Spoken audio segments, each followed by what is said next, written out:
Hello friends, एक बार फिर से स्वागत है आपके अपने चैनल एफ फार्मा में। आप सब कैसे हैं? आई होप आप सब ठीक ही होंगे। आज हम बात करेंगे बी फॉर्म फर्स्ट सेमेस्टर की। तो उसमें आपको एक सब्जेक्ट पढ़ना है एचएपी, ठीक है। तो आज हम बात करेंगे एचएपी की। तो एचएपी में जो आज हम टॉपिक कवर करने जा रहे हैं वो फ्रेंड्स बहुत ही इंपॉर्टेंट होने वाला है। आपके एग्जाम में 10 मार्क्स का ये क्वेश्चन पूछा जाता है, ठीक। अब देखिए, अगर 10 मार्क्स का पूछा जाता है तो बहुत ही आसान क्वेश्चन है, ओके। जो आप क्लास 6 से ही पढ़ते चले आ रहे हैं, आज देखिए वही क्लास 6 वाला क्वेश्चन आज आपके बी फॉर्म में मिल गया है, ठीक। तो इससे ही आपको लगना चाहिए कि ये कितना इंपॉर्टेंट हो सकता है। तो वो आपका टॉपिक है structure and function of cell, okay friend. तो देखिए, मैं अगर सिलेबस के अकॉर्डिंग बात करूं तो इसमें से आपको पढ़ना है structure and functions of cell, okay friend. इसके पहले की जितनी भी वीडियो थी ऑलरेडी अपलोड हो चुकी है। अगर आप सब नहीं देखे हैं तो प्लीज डिस्क्रिप्शन बॉक्स में इसकी लिंक पड़ी हुई है, आप वहां से देख सकते हैं। तो आज हम बात करेंगे यूनिट फर्स्ट की चैप्टर सेकंड का, ठीक। तो चैप्टर सेकंड में आपको पढ़ना है सेलुलर लेवल ऑफ ऑर्गेनाइजेशन। इसमें पहले टॉपिक आपकी आती है structure and functions of cell. तो फ्रेंड देखिए, सेल बहुत ही आसान टॉपिक, ठीक। और ये आसान के साथ साथ आपके एग्जाम में 10 मार्क्स का ये क्वेश्चन बनता है, ओके फ्रेंड। तो मैं यहाँ सेल, ठीक है, सेल दो टाइप के होंगे, एक होते हैं एनिमल सेल, एक होते हैं प्लांट सेल। तो हमें एचएपी में बात करना है एनिमल सेल। तो हमारी जो बायोलॉजी है ना, तो वो बायोलॉजी जो है ह्यूमन को एनिमल के कैटेगरी में रखी है।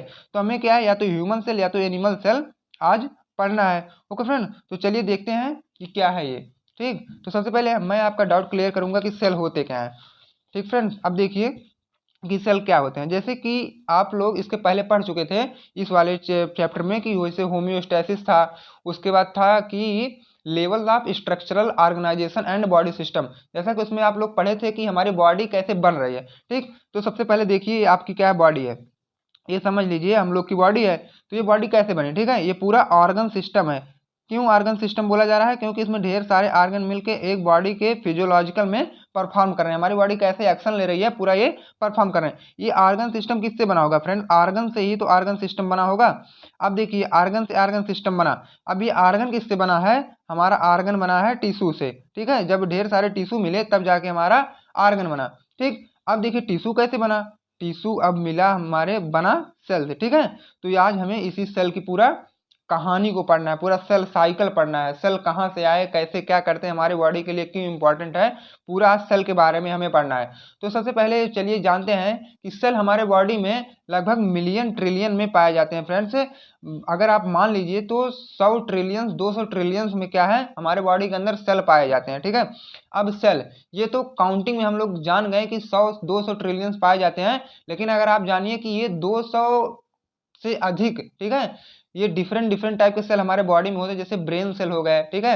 ये सब अलग अलग टाइप के सेल हमारे बॉडी में पाए जाते हैं, लगभग 200 से ज्यादा। लेकिन अगर हम इनके नंबर गिने तो 100 ट्रिलियन से भी ज्यादा होते हैं, ठीक। ये देखिए दोनों बात में बहुत ही डिफरेंस है। एक मैं टाइप बता रहा हूँ, एक नंबर बता रहा हूँ। तो नंबर में क्या है, 100 ट्रिलियन से ज्यादा होंगे। और अगर टाइप देखोगे तो लगभग 200 के करीब हमारे बॉडी के अंदर अदर अदर सेल्स प्रेजेंट होते हैं, ओके फ्रेंड। तो अब देखिए सेल की हम डिफिनेशन बहुत ही आसान लैंग्वेज में देखेंगे कि सेल होता क्या है, ओके फ्रेंड। अब देखिए सेल क्या होते हैं। ये देखिए सेल, मैं यहाँ लिखने जा रहा हूँ कि सेल का डिफिनेशन क्या होता है। सबसे पहले आप लोग समझ लीजिए कि ये क्या है, structural and functional unit of body होते हैं, ठीक। Structural and functional unit, okay friends, structural and functional unit of body. Cell को हम लोग क्या बोलते हैं? Structural and functional unit of body. हम लोग सेल को structural and functional unit of body क्यों बोलते हैं? ऐसा कि इसलिए हम इसे बोलते हैं क्योंकि अगर हमारे बॉडी में सेल ना हो तो हमारे बॉडी के जितने भी टिश्यू हैं, ऑर्गन है, ऑर्गन सिस्टम है, कुछ भी ना बने। जैसा कि मैं इसको आप लोग को पहले ही समझाया था कि अगर सेल से हमारा ग्रुप ऑफ सेल जब मिलता है तो टिश्यू बनता है, टिश्यू जब मिलते हैं तो ऑर्गन बनते हैं, ऑर्गन जब मिलते हैं तो ऑर्गन सिस्टम बनता है, तब हमारी पूरी बॉडी बनती है। तो अगर ये सेल ही ना रहे तो पूरी बॉडी तक सिस्टम या प्रोसेस आ ही नहीं पाएगा, ठीक। तो इससे क्या होता है, हमारी बॉडी का फॉर्मेशन नहीं हो पाएगा। तो क्या है, cell structural and functional unit है हमारी बॉडी का, ओके। जैसे कि एक घर बनाने के लिए आपको सबसे पहले एक एक ईंट करके आप एक दीवार खड़ी करते हैं। तो दीवार खड़ी करने के बाद तब आप उसकी छत ला देते हैं ना। तो वैसे ये भी है, एक एक सेल जब हमारे बॉडी में मिलते हैं तब जाके हमारा एक ऑर्गन सिस्टम बनता है, ओके फ्रेंड। आई होप आप सब समझ गए होंगे। आप देखिए सेल को structural and functional unit of body भी बोल सकते हैं। ये क्या है हमारे, ये उसके बाद स्ट्रक्चरल एंड फंक्शनल यूनिट हो गया। अब चलिए हम अपना नोट्स देखते हैं कि नोट्स के अकॉर्डिंग हम इसको क्या क्या बोलते हैं डीपली, ठीक है। Cell is structural and functional unit of our body are all living things. या तो हमारे बॉडी के लिए, या तो are all living things means आप ये जानते हैं कि जैसे एनिमल हैं और भी सब हैं, जैसे एनिमल का सेल अलग होंगे, ह्यूमन बॉडी के सेल अलग होंगे, ठीक है।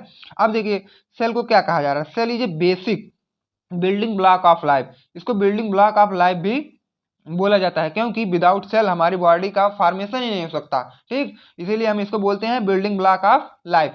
अब देखिए a human body consist of about 10 की पावर 14 और 100 ट्रिलियन सेल, ठीक है। हमारी बॉडी जो है कंसिस्ट करती है या तो 10 की पावर 14 या तो 100 ट्रिलियन सेल हमारे बॉडी के अंदर प्रेजेंट है, ठीक है। अब देखिए 200 अलग अलग टाइप के सेल होते हैं, 200, अगर मैं बात करूं यहाँ 200 की, तो 200 अलग अलग टाइप के सेल हमारे बॉडी के अंदर होते हैं। अब देखिए cells are basically two type. अब देखिए अगर देखा जाए मेन सेल जो हमारे दो टाइप के होते हैं, एक होते हैं प्रोकैरियोट, एक होते हैं फ्रेंड्स यूकैरियोट।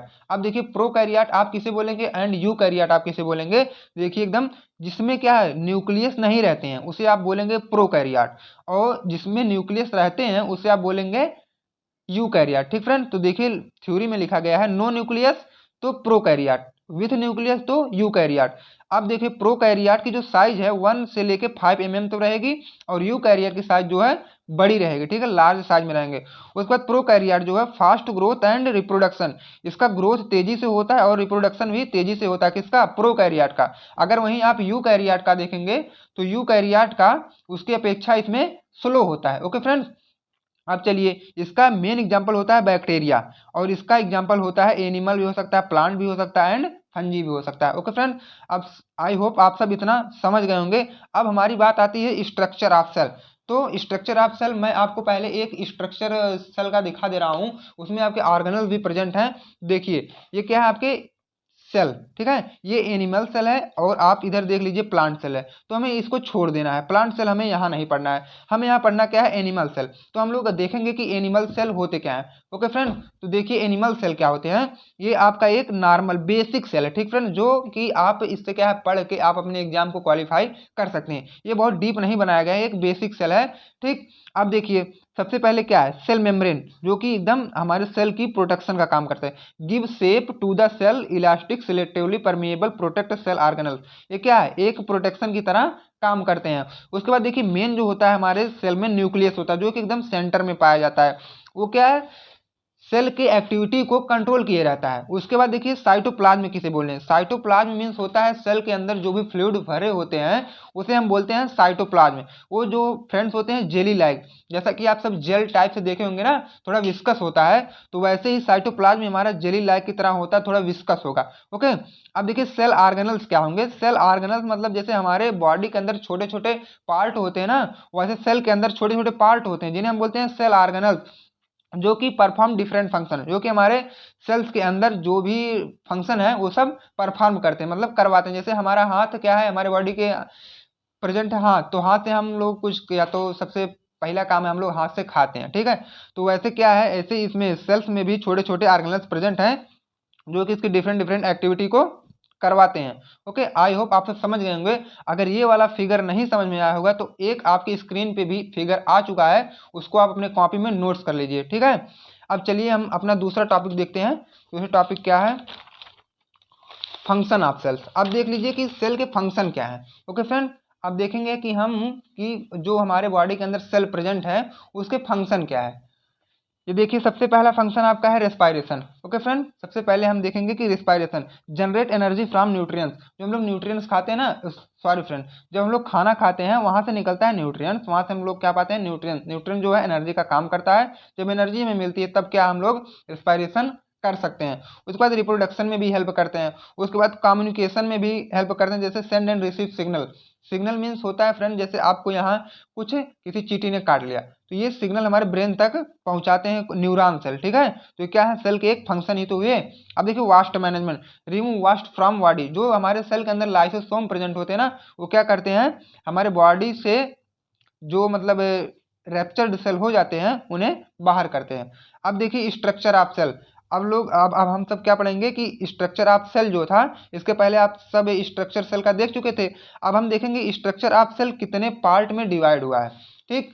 अब देखिए जो स्ट्रक्चर ऑफ सेल है वो मेनली 3 टाइप में डिवाइड होता है। एक होता है प्लाज्मा मेम्ब्रेन, एक होता है साइटोप्लाज्म, एक होता है न्यूक्लियस। ठीक है, ये आपका 3 जो है बहुत मेन है। ठीक है, अब इसके अंदर सब टाइप आपको देखने को मिलेंगे जो कि छोटे छोटे ऑर्गेनल सेल में प्रेजेंट होते हैं, उसी को हम लोग बोलते हैं क्या, ये सेल के ऑर्गेनल्स। अब देखिए प्लाज्मा मेम्ब्रेन के अंदर कई सारे सब टाइप होंगे, साइटोप्लाज्म के अंदर होंगे, अब न्यूक्लियस के भी अंदर होंगे। सबसे पहले मैं एक एक का आपका डाउट क्लियर करूंगा। सबसे पहले आप देखिए प्लाज्मा मेम्ब्रेन क्या होते हैं। ओके फ्रेंड, तो प्लाज्मा मेम्ब्रेन जैसा कि मैं आपको पहले ही बता चुका कि प्लाज्मा मेम्ब्रेन वो होता है फ्रेंड्स जो कि सेल के ऊपर सबसे ऊपर वाला पार्ट जो कि सेल को प्रोटेक्शन प्रोवाइड करता है, उसी को हम बोलेंगे प्लाज्मा मेम्ब्रेन। जैसा कि फिगर आपको स्क्रीन पर दिख रहा होगा कि प्लाज्मा मेम्ब्रेन किसे बोलते हैं। अब देखिए प्लाज्मा मेम्ब्रेन को हम लोग बोल सकते हैं सेल मेम्ब्रेन। ठीक है, इसे हम क्या बोल सकते हैं एक वर्ड में कि cell membrane. It is outer layer of cell. ठीक है, जिस सेल के, जैसे ये आपका सेल है ना, ये न्यूक्लियस है, तो ये आउटर लेयर होता है। ठीक, ये आउटर लेयर होता है। Therefore it provide protection of cell. इसे क्यों कहा गया आउटर लेयर, क्योंकि ये हमारे सेल के लिए प्रोटेक्शन प्रोवाइड करता है।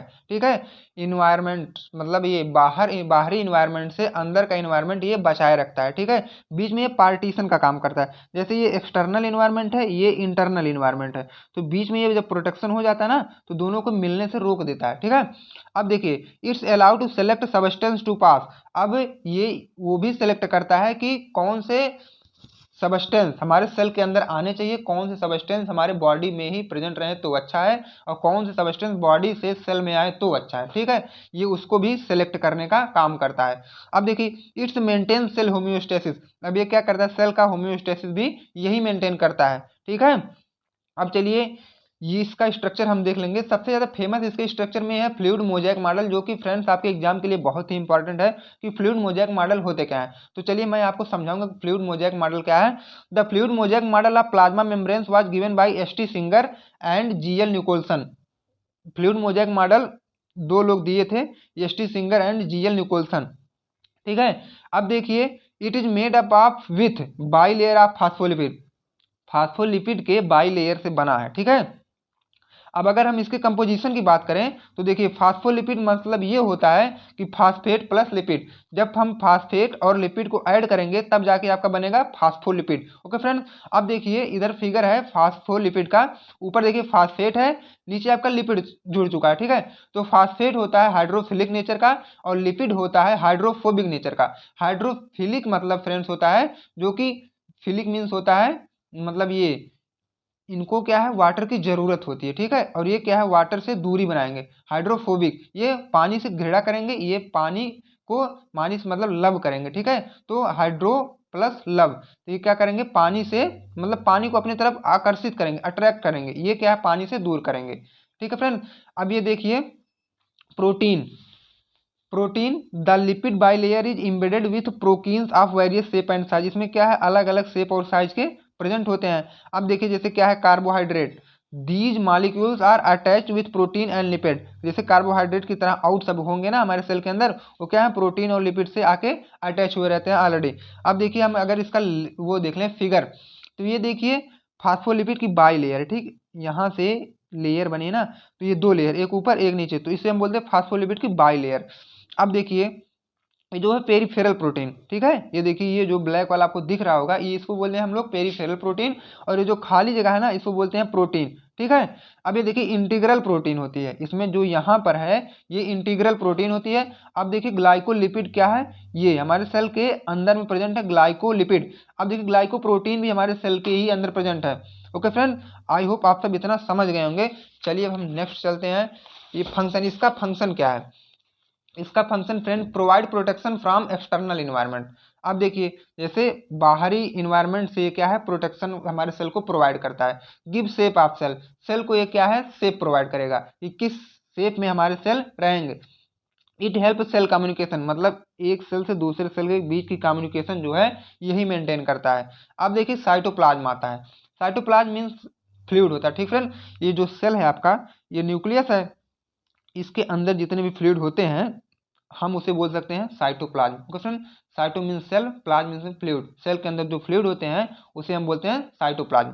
अब देखिए ये जेली लाइक सबस्टेंस होंगे। ठीक है, within a cell, jelly like मतलब थोड़ा सा विस्कस लिक्विड जो होते हैं उन्हें हम बोलते हैं jelly like substance. Within a cell जो सेल के अंदर प्रेजेंट होते हैं। ये फ्रेंड्स लोकेटेड कहाँ होते हैं? सेल मेम्ब्रेन के अंदर ये क्या है, अपनी जगह बना लेते हैं, वहीं पर ये रहते हैं। अब ये देखिए इनको भी दो टाइप में डिवाइड किया गया है। It is divide into two parts, एक होते हैं साइटोसोल, एक होते हैं ऑर्गेनल्स। ठीक है, अब देखिए साइटोसोल हम समझेंगे पहले क्या होता है। It is a type of fluid which are present inside the cell. ये भी क्या है, फ्लूइड के टाइप है जो सेल के अंदर प्रेजेंट होते हैं। उसके बाद it is transport and viscous which contain about, अब देखिए sorry friends, it is transparent and viscous which contain about 75% to 90% water. इसमें देखिए सबसे पहले तो ये लिखा गया है कि ट्रांसपेरेंट होते हैं और विस्कस होते हैं। ट्रांसपेरेंट इसलिए होते हैं कि 75 से 90% लगभग इनमें पानी ही होता है, बाकी जितना बचता है उसमें प्रोटीन, लिपिड, कार्बोहाइड्रेट और सब पार्टिसिपेट कर लेते हैं। शायद आप सब समझ गए होंगे साइटोसोल क्या होता है। अब चलिए बात करेंगे हम ऑर्गेनल्स की। ठीक है, this organelles present in cytoplasm and perform specific function of cell. Organelles क्या है फ्रेंड्स, ये सेल के जितने भी मतलब फंक्शन होते हैं, मेन फंक्शन उसको क्या है, प्ले करने में हेल्प करवाते हैं। This organelle present in cytoplasm and perform specific function of cell. Cell के लिए जितने भी स्पेसिफिक फंक्शन है वो ऑर्गेनल्स के थ्रू ही करवाया जाता है। मींस आप लोग एक्टिविटी भी समझ सकते हैं कि सेल की एक्टिविटी करवाई जाती है। अब देखिए इनके सब टाइप कितने हैं, जैसे क्या है इंडोप्लाज्मिक रेटिकुलम, जिसको आप ईआर भी बोल सकते हैं। अब देखिए इसके अंदर दो होते हैं, एक रफ होते हैं, एक स्मूथ होते हैं। ठीक है, रफ इंडोप्लाज्मिक रेटिकुलम, एक स्मूथ इंडोप्लाज्मिक रेटिकुलम। अब देखिए जैसे गोल्गी बॉडी, गोल्गी बॉडी को आप गोल्गी कॉम्प्लेक्स भी बोल सकते हैं। ओके फ्रेंड्स, ये दो नाम से पूछ लिया जाता है कभी कभी 2 मार्क्स का आपके एग्जाम में। अब देखिए राइबोसोम, फिर माइटोकॉन्ड्रिया, फिर लाइसोसोम, फिर सेंट्रोसोम, फिर पिरोक्सिसोम।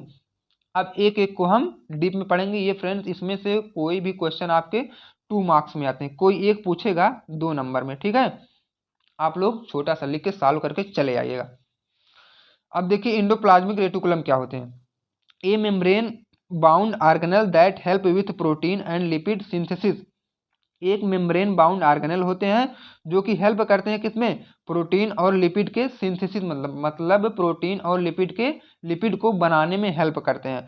ट्रांसपोर्ट एंड स्टोरेज, उसको ट्रांसपोर्ट करेंगे, जहां हमें प्रोटीन एंड लिपिड की जरूरत होती है उसको वहां ट्रांसपोर्ट करवाएंगे, और जब नहीं जरूरत होती उसको स्टोरेज करने का भी काम इंडोप्लाज्मिक रेटिकुलम का ही होता है। स्टोरेज मतलब कहीं इकट्ठा करना। ओके फ्रेंड, अब देखिए ये दो टाइप के होते हैं, एक RER, एक SER। रफ इंडोप्लाज्मिक रेटिकुलम, एक स्मूथ इंडोप्लाज्मिक रेटिकुलम। ठीक फ्रेंड्स, अब देखिए Golgi body.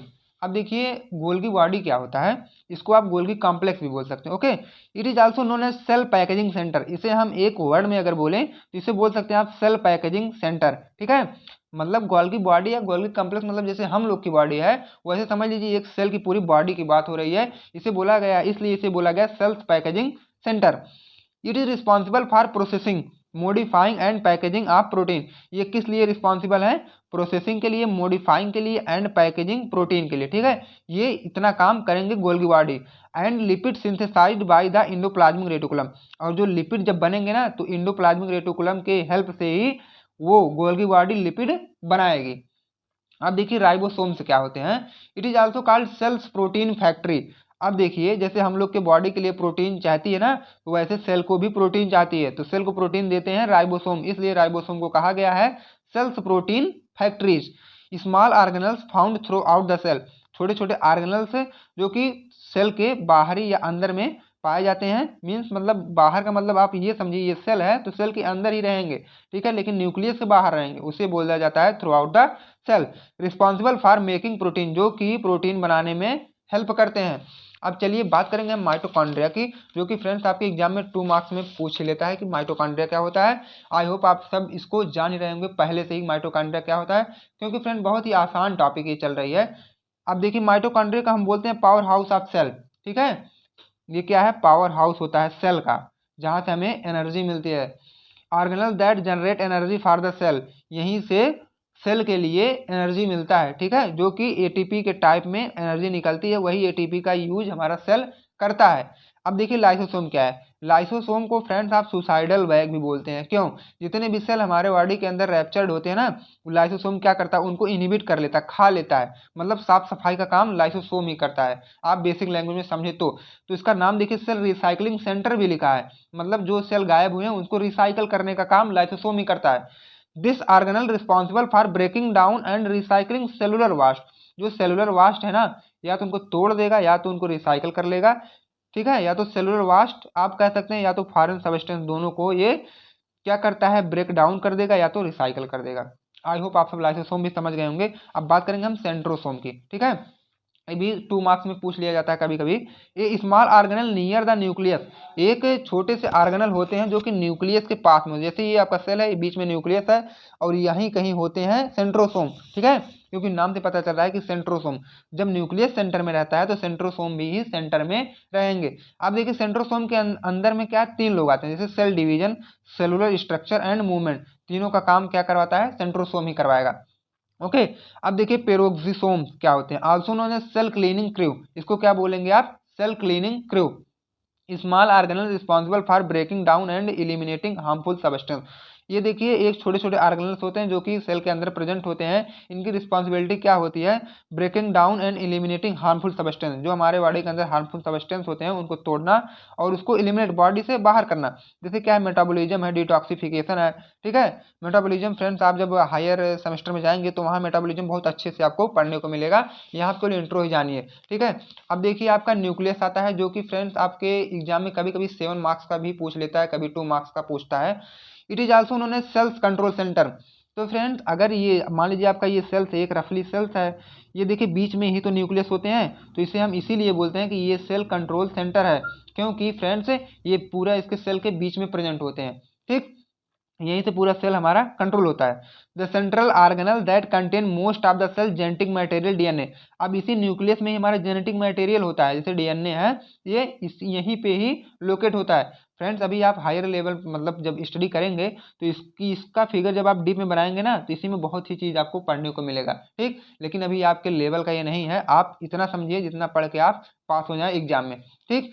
The nucleus is usually spherical and oval shaped structure which is largest in cell. अब देखिए न्यूक्लियस का शेप क्या होता है, स्फेरिकल। स्फेरिकल मीन्स फ्रेंड्स ये होता है, जैसे ये क्या है, सर्कल है, ठीक। अब जब आप इसको पूरा कलर्ड कर देंगे या डार्क कर देंगे तो ये स्फेरिकल में होगा, ठीक। और ओवल शेप्ड, ओवल मीन्स एक अंडाकार स्ट्रक्चर होता है किसका, न्यूक्लियस का, which is largest in cell, जो कि हमारे सेल के अंदर थोड़े बड़े मात्रा में या उनकी साइज बड़े में होते हैं, ठीक। It directly involve in the reproduction. अब देखिए ये रिप्रोडक्शन में इन्वॉल्व होंगे क्योंकि इनमें जेनेटिक मटेरियल ही पाया जाता है। And transfer all genetic information from parent cell to daughter cell. अब देखिए ये इन्फॉर्मेशन सेंड करने का भी काम करते हैं, जैसे पेरेंट सेल से डॉटर सेल। तो मैं बना दूं यहाँ, ये देखिए आपके पेरेंट सेल हैं, उसके बाद डॉटर सेल में क्या करेंगे, ये इन्फॉर्मेशन सप्लाई कर देंगे। ओके फ्रेंड, आई होप आप सब इतना समझ गए होंगे। तो चलिए इसके बाद हमारा नेक्स्ट आता है ट्रांसपोर्ट एक्रॉस मेम्ब्रेन। तो फ्रेंड्स ट्रांसपोर्ट एक्रॉस मेम्ब्रेन हम बात करेंगे नेक्स्ट लेक्चर में। तब तक के लिए थैंक यू।